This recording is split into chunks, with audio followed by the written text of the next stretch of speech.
Bueno, entonces hoy el título de la clase hoy es Encontrando a Jesús en Génesis.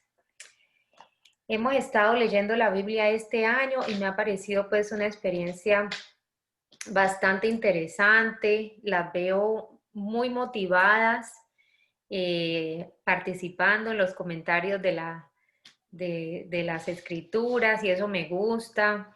Eh, Quiero que sea así como como un poco más interactivo como lo estamos haciendo, que no sea solamente yo la que hable. Quiero también que no se queden con dudas. La idea que estamos haciendo esto es cronológicamente el estudio de la Biblia es para que puedan aclarar muchísimas dudas. No se aclararán todas porque yo creo que nunca aclararemos todas las dudas sobre las escrituras, pero por algo se empieza y yo las animo a que empiecen, ¿no? A que hagan preguntas, las pueden hacer por el privado, en fin. Entonces, como todavía vamos por el libro de Génesis, no lo hemos terminado, yo quise traer este tema que me parece supremamente importante porque debemos entender que el plan de salvación de Dios, um, él no se lo inventó a última hora. De que desde el origen, desde la creación, cuando el hombre le falló a Dios, cuando cayó, eh, inmediatamente, obviamente esto no le cayó tampoco de sorpresa a Dios, pero el Señor tuvo un plan y ese plan tenía que llevarse a cabo y hemos visto en los videos que enseñan en la aplicación que estamos utilizando cómo Dios escoge a una familia para llevar a cabo ese plan de salvación. Ese plan se va a desarrollar muchísimos años después, como ustedes bien lo saben, pero el Señor empezó a dejar ver en forma de una sombra, digámoslo así, rasgos de lo que iba a ser ese plan de salvación y lo que iba a ser Jesús. Entonces, podemos al estudiar la Biblia detenidamente ver cómo Jesús, aunque nosotros lo creemos un personaje del Nuevo Testamento, él aparece por allí, digámoslo así, camufladito en las historias del Antiguo Testamento. ¿Okay? Entonces tenemos que aprender a descubrir quién es Jesús en cada libro de la Biblia. Y por eso les traigo este tema hoy para que o aprendamos a discernir y cuando vengan los siguientes libros empecemos a descubrir dónde está Jesús en cada uno de esos libros también del Antiguo Testamento, no solo del Nuevo. Entonces, como detalle curioso, digámoslo así, quería decirles que en la misma tierra en donde hoy queda el Domo de la Roca, que es, ustedes han visto cuando se ve la ciudad santa, las que han visto fotos, porque yo creo que ninguno de nosotros ha ido, ha viajado a la ciudad santa, han visto esa, ese edificio, esa iglesia, que no se llama así, pero bueno, que tiene esa cúpula dorada, ¿cierto? Que la han visto. A esa me estoy refiriendo. Ella queda en la cima de la montaña Moriah y allí una vez, muchísimos años antes, quedaba el templo de Salomón, antes que fuese destruido, ¿cierto?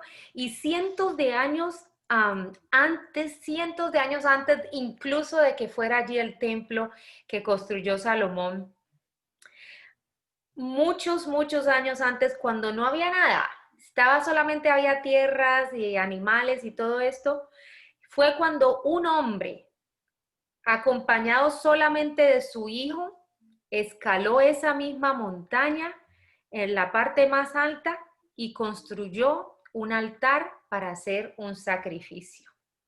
¿Quién creen que fue este? Abraham. En ese mismo sitio, miren las cosas, donde queda hoy en día en la ciudad santa, queda ese templo. Allí muchos años antes quedó el templo de Salomón y muchísimos años antes fue donde Abraham construyó el sacrificio para supuestamente sacrificar a su hijo, que era lo que él iba a hacer. Entonces miremos, Dios escoge a una familia, como les decía, para llevar a cabo el plan de salvación y es la familia de Abraham. Él comienza entonces, él comienza con Abraham y no solo con él, sino con su mujer. Sabemos que los dos eran no solamente muy avanzados en salud, en edad, muy avanzados en edad, lo cual ya en lo natural para tener un hijo se podía decir pues o era imposible ya, ¿cierto? Pues ya ella sin estar en edad fértil, ya eso se puede decir que humanamente es imposible tener un hijo.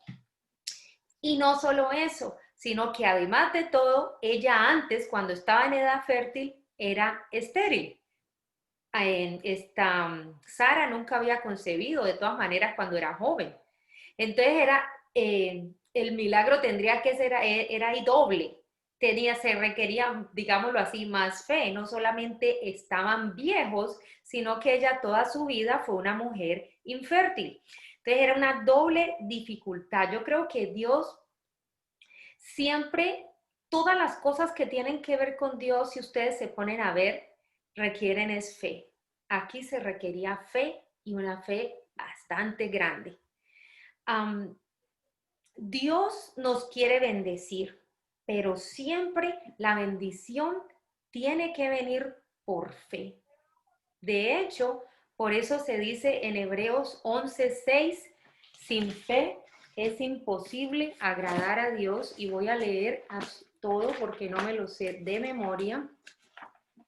Voy a leer en Hebreos 11:6. Dice, en realidad sin fe es imposible agradar a Dios, ya que cualquiera que se acerca a Dios tiene que creer que Él existe y que recompensa a quienes lo buscan.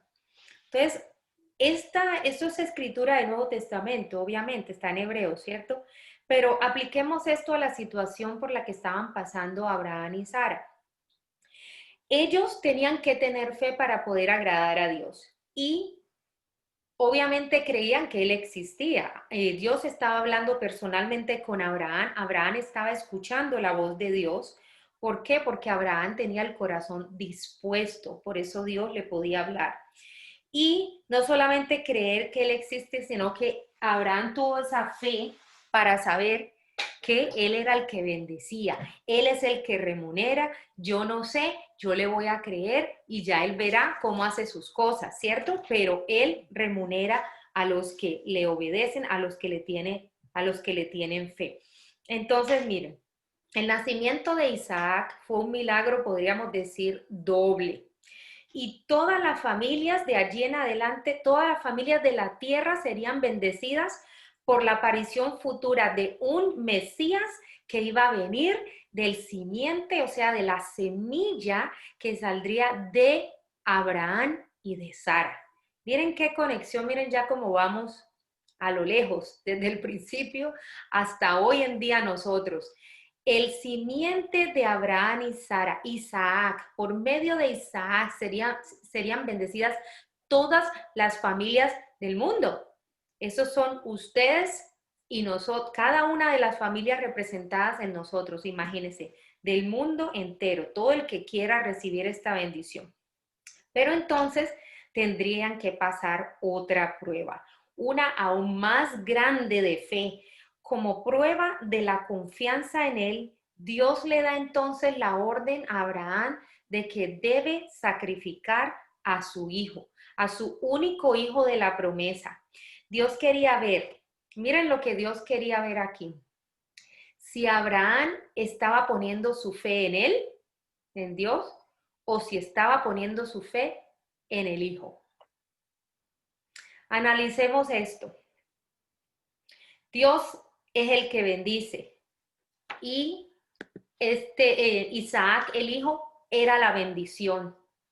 Pensemos en esto. Muchas veces nosotros hoy en día caemos en eso, fallamos en eso, en que ponemos nuestra confianza en las bendiciones que nos da el Señor más que en el que las da. A veces nos aferramos a eso que tenemos, que podemos tocar, que podemos ver, es algo que Dios nos da, porque Dios es el dador de todo, toda buena dávida y todo don perfecto viene del Padre de las luces.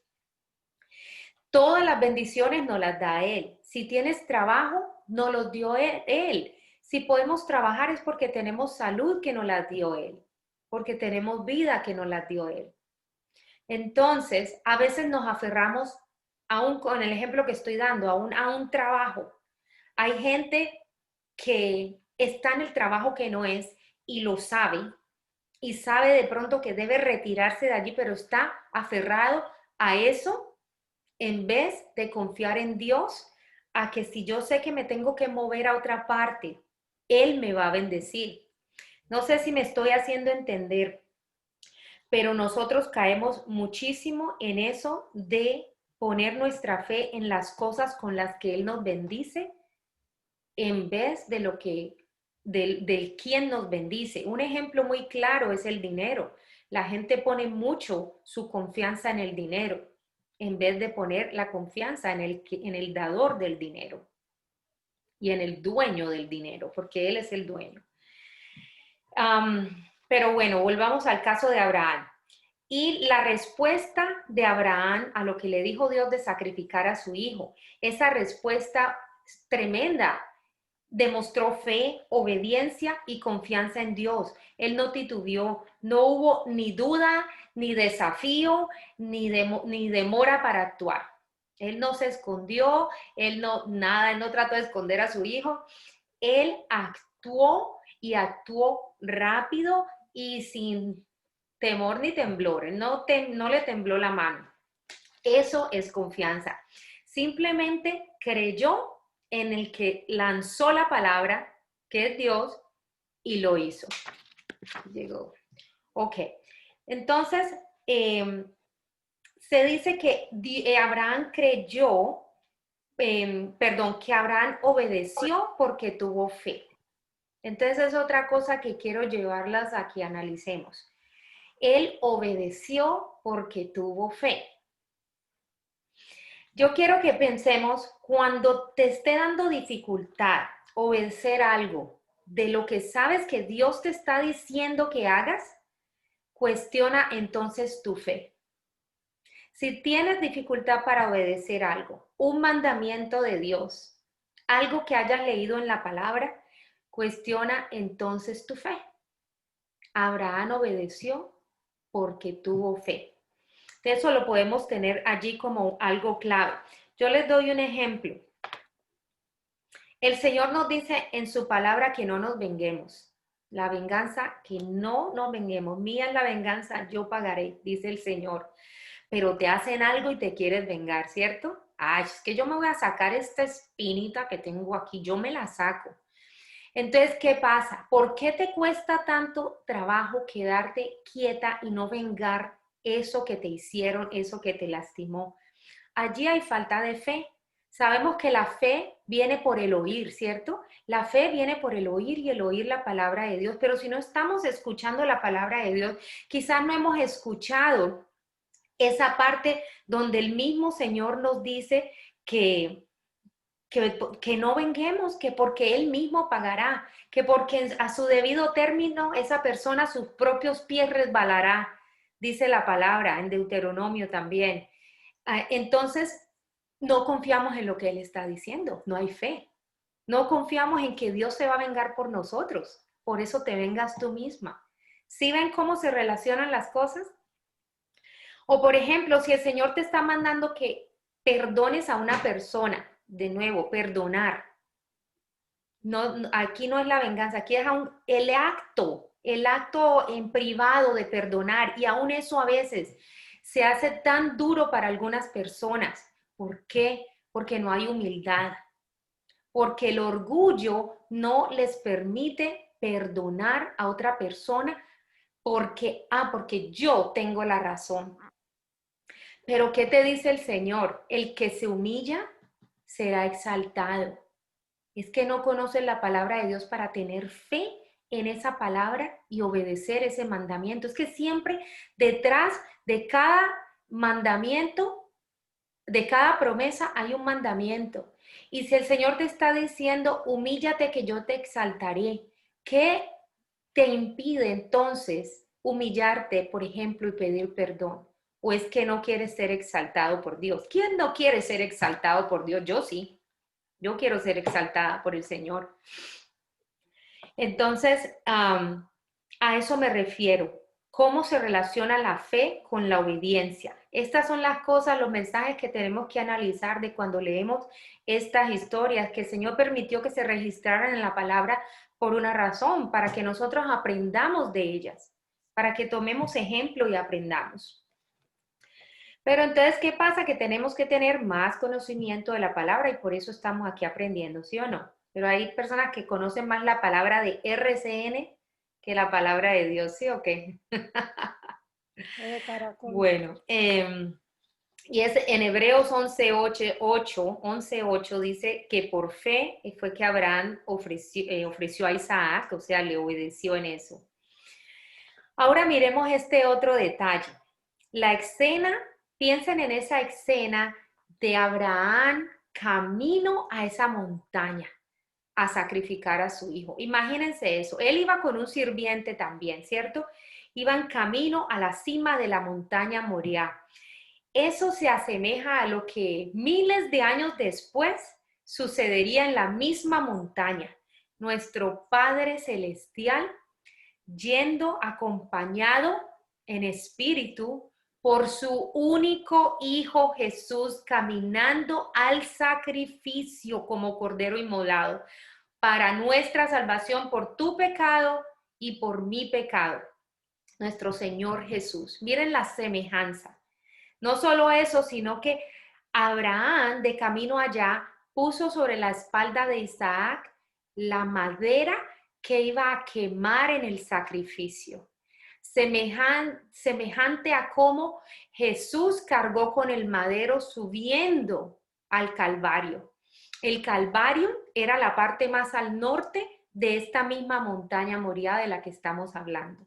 Entonces miren cómo Señor Dios, qué hermosura nos mostraba desde tantos años, desde el Antiguo Testamento, en estos libros nos está dando sombras de lo que iba a ser el futuro, de lo que iba a ser esa salvación de la humanidad.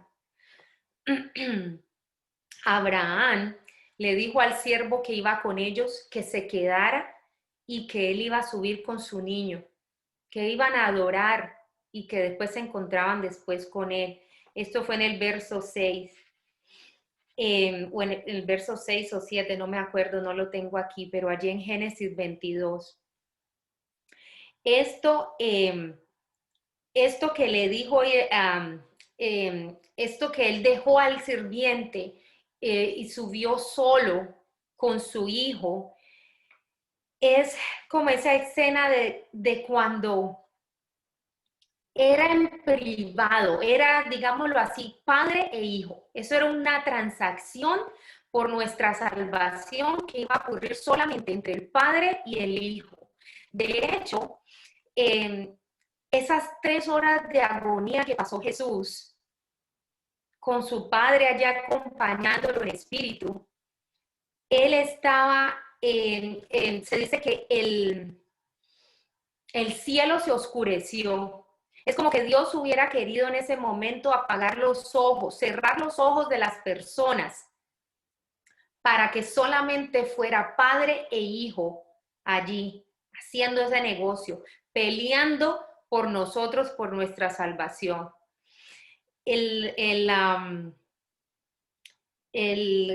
Como que Dios hubiera apagado las luces pues del cielo y que no estuvieran presenciando, sino como esto solamente es entre mi hijo y yo, una transacción eterna por nuestros pecados.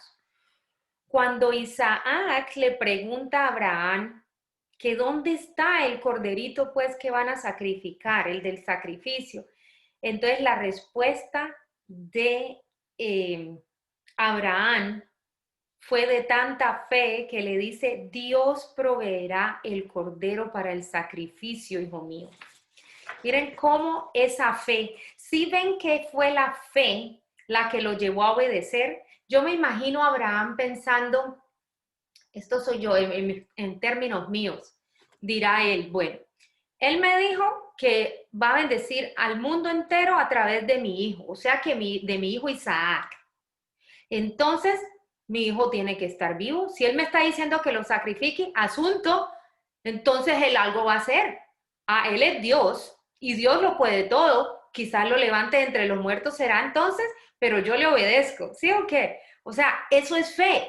Porque si uno se pone a pensar, no, pero si lo sacrifico, ay, no, pero yo cómo voy a hacer, pero era Dios. Dios se lo estaba mandando y él hizo exactamente lo que tenía que hacer para que nosotros hoy en día podamos gozar de pertenecer a esa familia de Dios.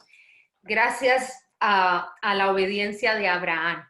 Abraham no titubeó y sabía que si era Dios el que le estaba pidiendo hacer eso, él iba a encontrar la forma de todavía bendecirlo a través de Isaac. Es Dios, Dios todo lo puede y eso fue lo que él pensó. Él proveería el sacrificio y así fue, tal y como Abraham se lo dijo a Isaac.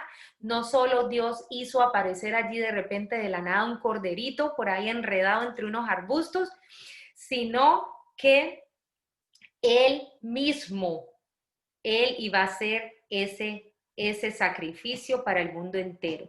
No solamente él proveyó el sacrificio, sino que él mismo iba a hacer el sacrificio. En el Nuevo Testamento, en el Evangelio de Juan, esto es en Juan 8:56, Jesús está hablando con los fariseos. Y Jesús les dice, y miren que esto ya es en el Nuevo Testamento, Jesús les dice a los fariseos, refiriéndose a este evento del Antiguo Testamento de Abraham, le dice que su padre, le dice a los judíos, el padre de ustedes, Abraham, su padre Abraham, se gozó de haber visto mi día, se refería pues, o sea, él le estaba diciendo que Abraham se gozó de haber visto su día, o sea, el día de Jesús, y lo vio y se regocijó. Entonces, ¿qué quiere decir esto? O sea, yo interpreto como que en ese momento, de verdad que Abraham tuvo la revelación de lo que Dios haría, del sacrificio, de que él mismo iba a hacer el sacrificio. Y él vio a Jesús. Yo digo que Abraham vio a Jesús. Y eso o sea, Jesús lo dice acá. De hecho, los judíos no lo creyeron. Jesús dijo, los incrédulos de los judíos le dijeron, ah, sí, claro. Entonces vas a decir pues que conoces a Abraham y tú no tienes ni siquiera 50 años. Como queriendo, o sea, queriéndoles decir, Abraham vivió hace cuántos miles de años y tú vas a venirnos a decir que conociste a Abraham. No le creyeron, pero Jesús estaba allí en la historia de Abraham con Isaac. Jesús era el cordero que apareció allí para que no se sacrificara el hijo, para que Isaac no tuviera que morir. Dios le quiso decir a Abraham, tu hijo no tienes que dar a tu hijo en sacrificio, yo daré el mío. Y en ese momento, cuando Jesús le está diciendo esto a los incrédulos de los fariseos que se burlaron de él y le dijeron esto, ¿cómo vas tú a decir que conociste a Abraham o que Abraham te vio a ti? Y él les dice, de cierto les digo, antes que Abraham fuese, yo soy. Miren cómo se nos manifiesta Jesús de hermoso en el Antiguo Testamento. Estas son cosas que nos dicen el poder de Dios. Miren cómo Dios permitió que estos hechos sucedieran y que reflejaran lo que iba a suceder. Yo no sé si ustedes, pero a mí me emociona demasiado estas cosas. A mí me emociona cómo Dios nos lleva por una jornada de aprendizaje que entre más comprendemos estas cosas, más se nos va haciendo fácil comprender las que siguen de aquí en adelante.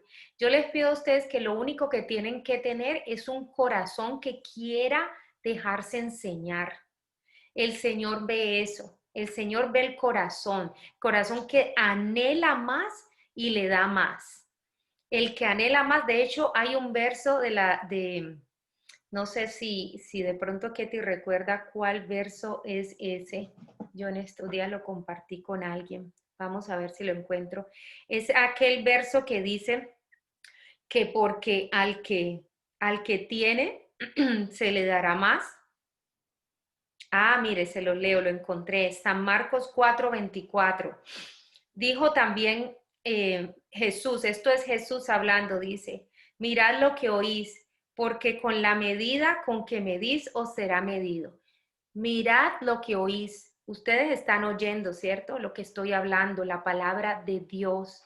No es palabra mía, no es palabra de Liliana, es palabra de Dios. Y Él advierte, mirad lo que oís, porque con la medida con que medís os serás medido. ¿Qué quiere decir? ¿Cómo estás midiendo tú esta palabra que se te está dando? ¿Qué valor le estás dando a esta palabra para tu vida?